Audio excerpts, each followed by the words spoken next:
มาบัดนี้ตกถึงยามฤดูแล้งสะแปงบ้านทางบ้านพี่ก่อไฟสีลมพัดตองเสียงกองสนั่นหูแสนคิดทอดยอดสู่ยามอยู่ห่างน้อไกลกันคุณแล้ว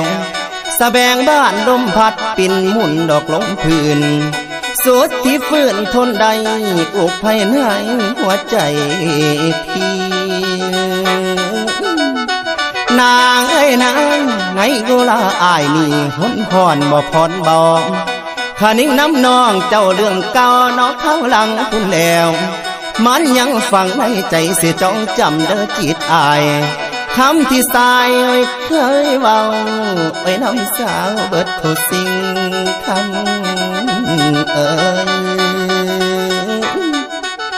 คำให้คำความที่ยิ่งบอกนั้นยังจำอันแม่นบ่ไหม